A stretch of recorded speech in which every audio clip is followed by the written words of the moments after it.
Well, hundreds of homes have been lost. Election Day is just 5 weeks away.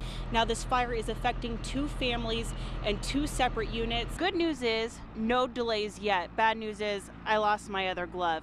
Let's go ahead and take a look at the road. Tons of ways to get social with us. We're tracking your comments on Facebook and Twitter. We asked you about an hour ago where you're watching the election results from. Jeremy took control of the wheel and then pulled the emergency brake, saving everyone on board. If you opened your mouth for 1 second and closed it back, you could literally feel the dirt grinding in between your teeth. It's BYOD, bring your own device. It's a sign of the times, trading in the pen and paper for an iPad. After kind of scanning it with your camera, with our camera, what does it look like?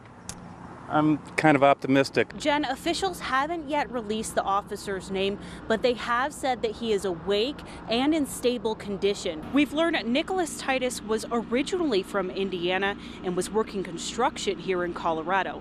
He was also on probation and had a warrant out for his arrest when he led police on last Friday's fatal car chase. Some drivers who make the commute daily are pretty excited about the big changes on the way. And Siera Santos live from Arvada with Noor on this breaking news story. Rob, just a few hours ago, this area was packed with police and 2 mobile command centers were set up. The phones at medical marijuana centers have been ringing off the hook today. Many people think that just because Amendment 64 passed, that it's a free-for-all, but the providers are quick to tell you that's just not the case. Amendment 20 is Bridget. It's been like this all day. Today has been hectic with the phone calls, the constant asking if they can come in and purchase without a red card. I even had one patient call and ask if she should cancel her doctor's appointment so she can come up. It's been pretty intense. Turns out there's a lot of misunderstanding about Amendment 64. People think they can just come up to their local dispensary now and purchase, but they don't realize it's a medical marijuana center. You can't just come in and shop. Bridget printed out this sign to stop anyone thinking they can cash in on the yes nod to the legalization of adult recreational marijuana. There are no centers that are allowed to sell recreationally at all right now. Every center that's still open is completely medically and patient-based. One might think the entire medical marijuana community would rejoice in last night's victory, but in actuality, there are a lot of folks who want to stay completely patient-oriented and a lot of folks who are saying, hey, let's just go recreational. So the industry itself is split 50-50. Yet there's one message the industry can agree on. If you don't have a red card, if you don't have an ID, you cannot purchase at this time. Will that change after the first of the year? That still remains to be seen. Pot will supposedly be regulated like alcohol, but dispensaries are still in the dark on what exactly will happen. As we use our system here, we get your name, we have your address, we have your red card, we have all your information. I don't know if we'll still have to do that or how that's going to work. It's all up in the air right now. There's too much gray area.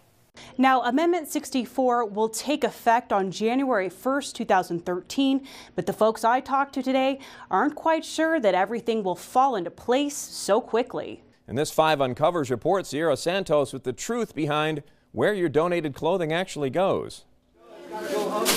It's a question you may have asked yourself after giving to charity. What are you really giving to? So we went looking for that answer. Turns out some organizations donate those items right back to the community. It's clothes, furniture, appliances all flow into this building, and then they flow right back out the other side to needy individuals. It's all free. Others, like Goodwill, sell its donations and puts 90% of proceeds back into programs.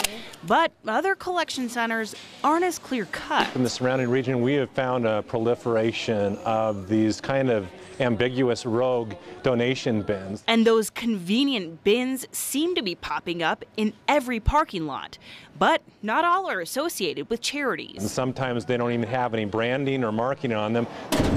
There are bins like this one, Use Again, that clearly state they are a for-profit company. The fact is, charities often partner with for-profits. Organizations like Colorado Sled Hockey have bins run by American Textile Recycling Services, or ATRS. We weigh every donation we receive from the community there, and Colorado Sled Hockey receives a portion of each and every donation every month. So what's a portion? ATRS says it's about $3,500 each month. And what about the percentage of proceeds? I'm not sure exactly how much that is.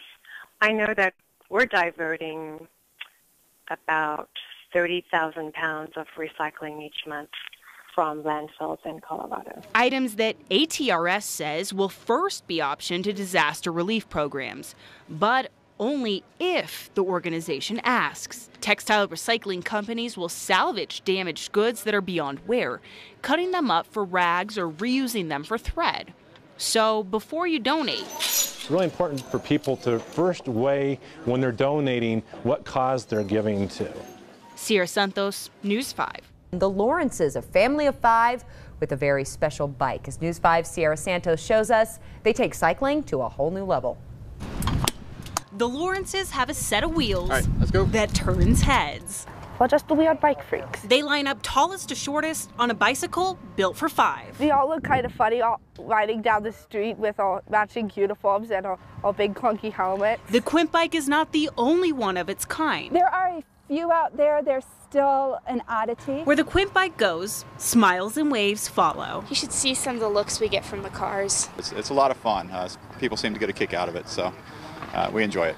We get a lot of pictures emailed to us because people will drive by with their cell phones out the window. The bike is 15 feet, 3 inches long, the same length as a Honda Accord. It weighs about 100 pounds. These 5 have made cameo appearances across the country, even documenting their excursions on their website, quintbike.com. So what's it like riding a 5-person bike? Well, you're about to find out. It gets cramped because we're all getting so big. It can get really scary. You always feel like you're gonna fall off the edge of the road. Rebecca and Jim have passed their passion for cycling down to their 3 daughters. On the open road is where they bond. A lot of together time. It gives us some time to bicker and argue. Also, as the girls have gotten older. They've traveled a lot to feed their biking passion, but this week they don't have to leave home. So to have those pros that we watch and follow right here in our own backyard where we can go see them is just amazing and inspiring. The Quint bike, 10 pedals, 5 handlebars, memories for a lifetime. In Colorado Springs, Siera Santos, News 5.